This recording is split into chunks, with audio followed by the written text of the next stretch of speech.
Hello, welcome back. Thank you for joining me. Let's have a conversation today, an in-depth conversation about a topic that comes up on pretty much every video because it lies at the heart, at the essence of our practice, our study and practice of this course. And that is our relationship with our inner teacher, the Holy Spirit, or call it whatever you wish to call it. Really, that is not something that should ever hang you up or obstruct you in any way from forgiving the Son of God and going forward, as we say here on this spinning ball of rock. Names are simply names. You may call your inner teacher whatever you like, the Holy Spirit, Jesus, your guide or guides. You may refer to it as a council, a board of directors, or whatever you wish to call it. Those are all simply names, collections of sounds that we've all gotten together and assigned meaning to. I've given everything I see all the meaning it has for me. One of the earlier workbook lessons. Yeah, this is case in point. Our inner teacher is part of our mind, part of you. We don't often pause to let that sink in, but the Holy Spirit is, in fact, part of you, part of our mind that will point us to truth, that will teach us and guide us and show us if only we let it.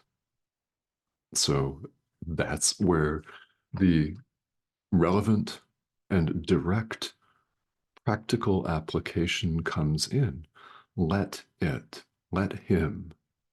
Use whatever pronoun you want to. The Holy Spirit is referred to by the masculine pronouns he and him here in A Course in Miracles, just as God is.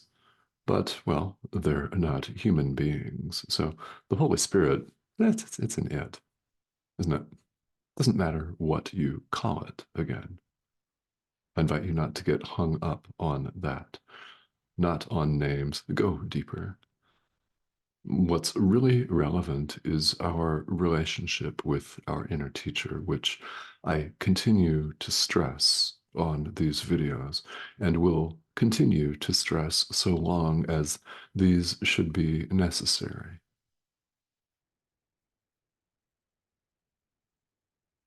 This is where the action is. In other words, it's where it's at. So, what we discover along the path that bears repetition is that the Holy Spirit does not teach through fear. He does not teach through fear. He does not teach through intimidation. He will not scare us or shame us or goad or prod us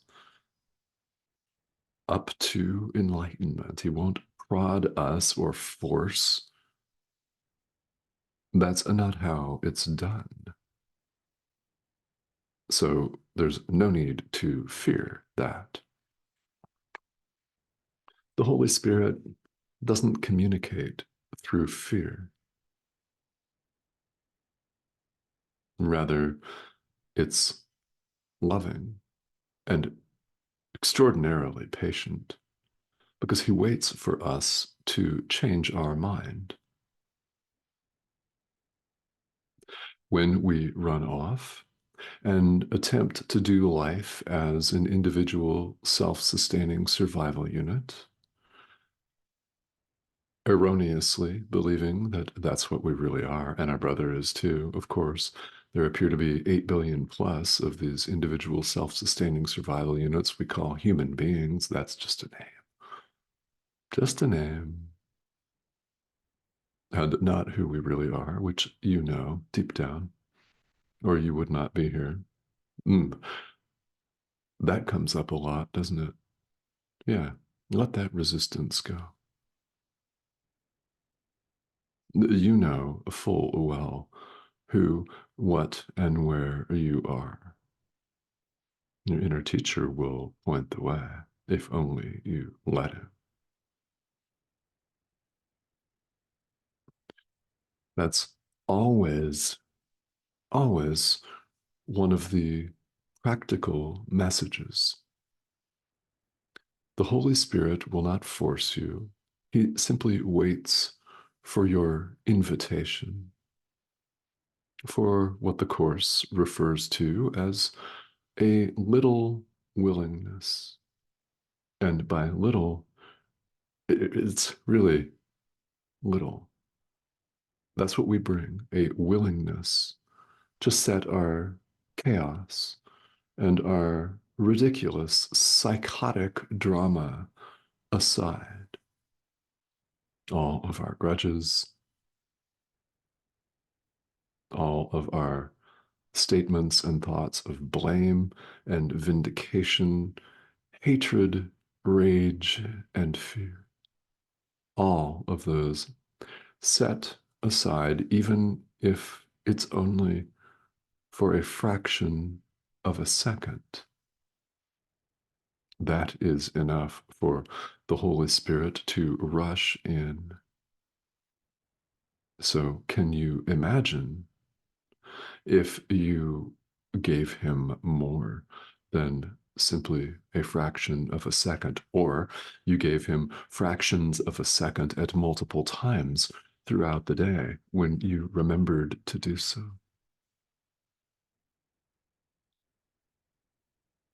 That's what we're all invited to do.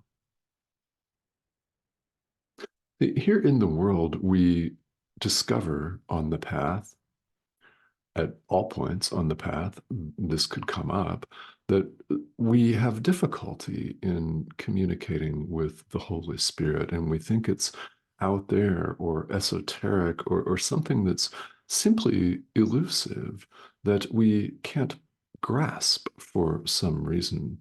Well, you can't grasp it. It's part of your mind, so it can't be grasped like a pen for that matter, right?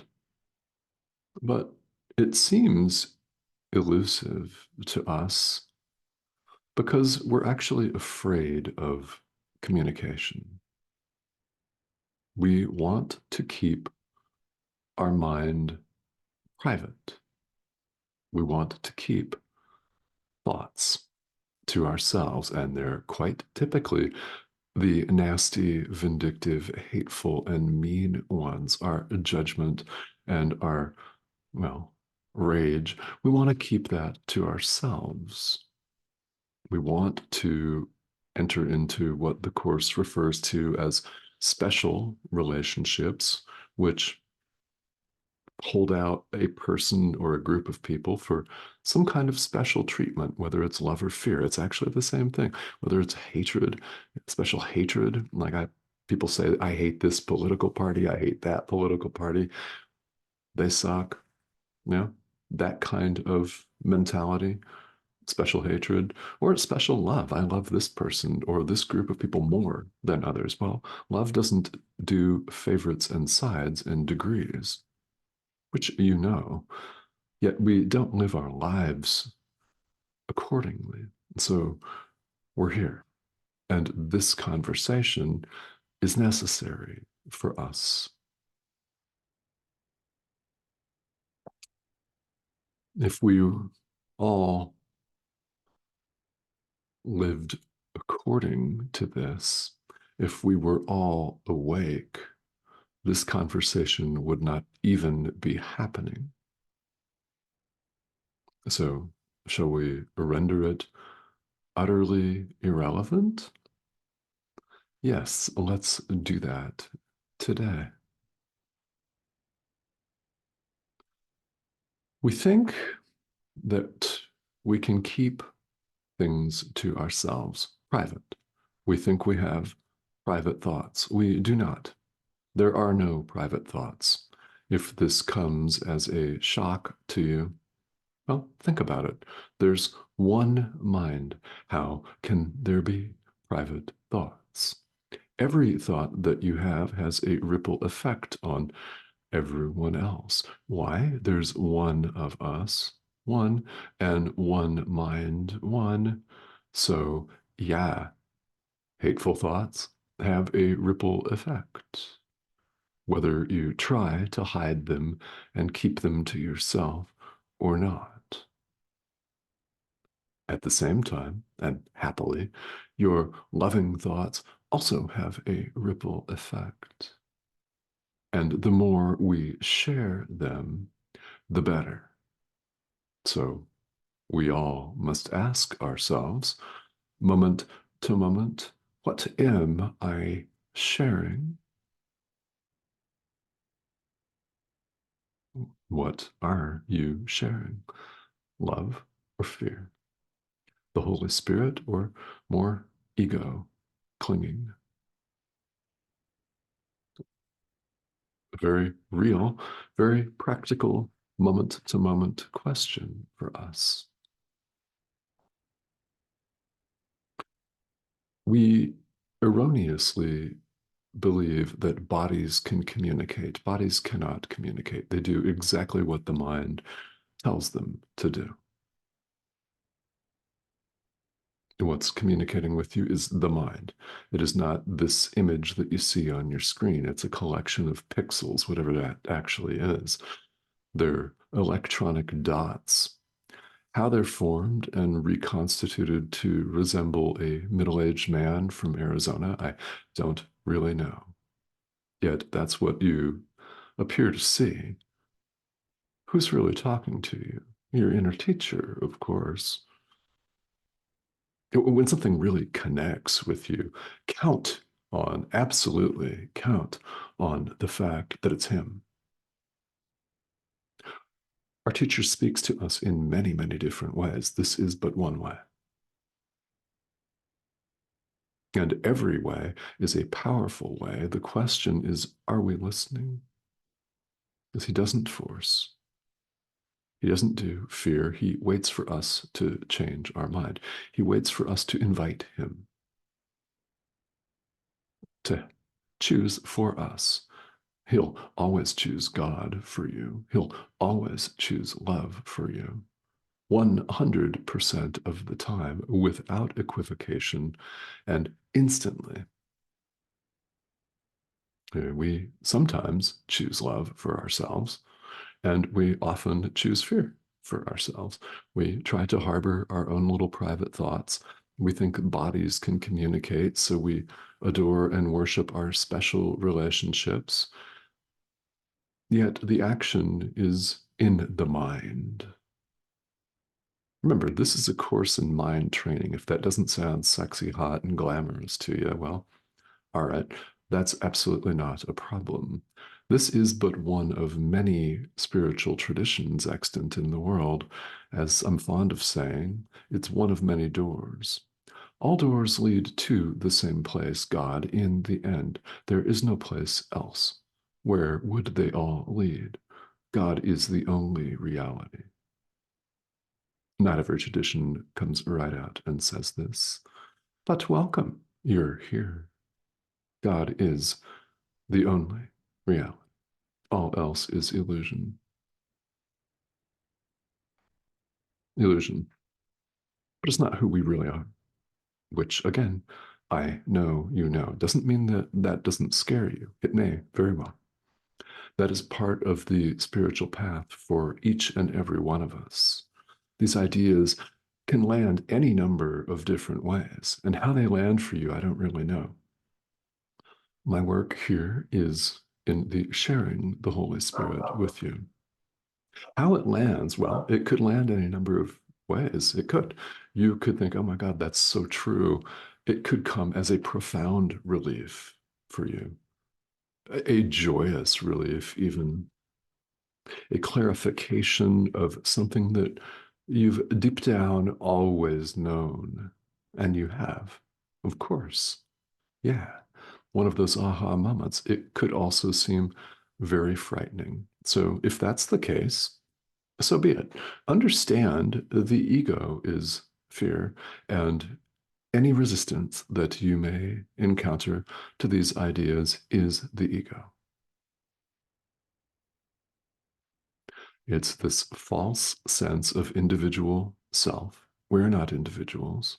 We, of course, appear to be in the world. That's an appearance. An apparition is a more apt term, isn't it? Without substance at all, which does not mean by any stretch that you're oblivion and non existent. Yeah, no, not even. You're the all, capital A. You know who you are. Who, what, and where you are, the all, capital A. Your brother is not non existent, he is the all, and you are too. You know this to be true. These reminders come up all of the time here because they're so powerful and so poignant. And we don't actually know when the proverbial light is going to come on. We really don't. We don't know. It could be right now, today, in these next couple of minutes, even, where a spark comes on or a light just comes on for you and something lands, something that will positively impact on a deep, quantum, exponential level your trajectory for all time. How about that? Wouldn't that be great? And those of you that have had these experiences know exactly what I'm talking about. This course can be absolutely mind blowing. After all, we're not conditioned to think that we're the Son of God, the thought of God, like extends like.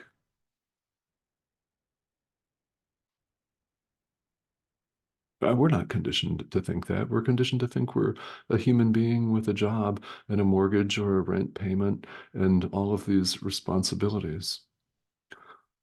We think we're encased in a thing with an 80% permeable, semi-permeable membrane that we call skin, and we think we're locked inside these things, which we take to be ourselves, but which are very limited. So what do we do with these limitations? Well, put them to the use for which they're intended. Give them over to the Holy Spirit, your inner teacher, for his purposes. His purposes? Healing the mind. We do not need to be fearful of salvation, nor do we need to be fearful of reality. No, your inner teacher will guide you as gradually as you need to be guided. He knows, so turn it over to him. Give the communication device over to him for the purposes of healing the mind. It doesn't mean that you'll switch relationships or switch jobs or move to a different city or continent or anything like that. Even if you stay in exactly the same place, each and every one of your relationships and interactions will be radically and totally and beneficially and beautifully transformed. You'll see things differently. Wanna?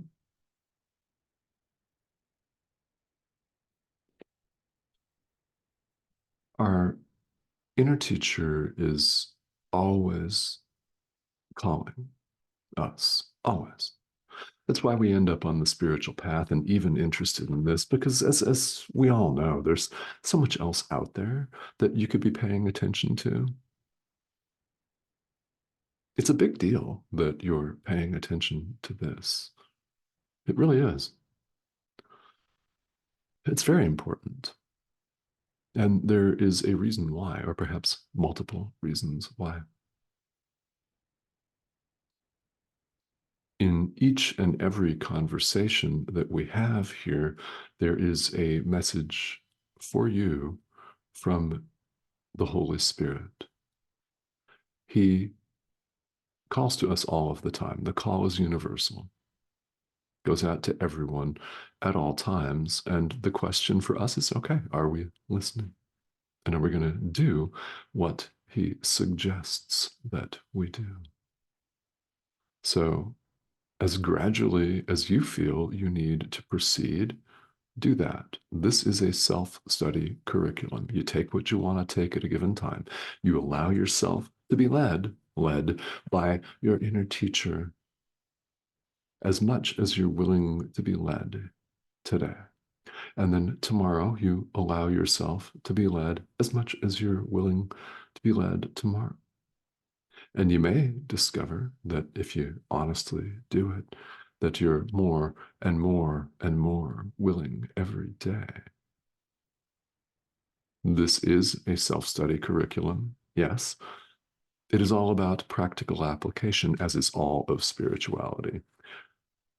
It really is when you think about it. How do we learn? Through doing it, through putting these ideas into practice. Our experience then demonstrates the truth of these ideas to us. It shows us that they're true. It proves to us that they're true. Want proof?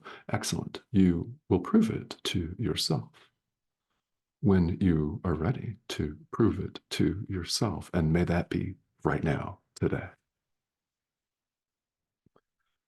All right. So, as adult learners, we clearly get carried away. That might be the understatement of the conversation, right? We get pulled off in so many different directions in life that it's just whatever your spiritual practice looks like. I just can't stress enough how important it is and how, I mean, really, really important it is that you're doing what you're doing right now and taking the time out of this parade of activities to listen to your inner teacher. Every single living thing thanks you for that. Remember, there's only one mind. So your positivity, your dedication and commitment to spiritual practice is, in fact, the highest, best offering you could ever give anyone, anywhere, anytime. It has a ripple effect because there's one mind. The more people that pay attention to this, the better, because there's one mind. Want to make an impact? You're making one whether you share love or fear. So, what would happen if you share only love? I invite you to join me. All right. So, that invitation to join me goes out to everyone. If you have not yet subscribed, please subscribe. Do that. This is the prompt in the corner of your screen. When you click that arrow, you'll be invited to join us. So please do that. Several videos appear each week here. And what you get out of it is what you're meant to get out of it. There's always a message from your inner teacher for you. What exactly that is, I don't really know, but you do. You do for sure. Yeah. So to the extent that questions arise, this discussion forum here on YouTube is an excellent place to bring them. There have been a number of wonderful questions throughout the duration of these videos, and it's anything related to A Course in Miracles, which can baffle people, right? And anything related to spiritual practice at all is more than welcome. So questions if you've got them, and I will see you all again on the next video. Thank you for joining me.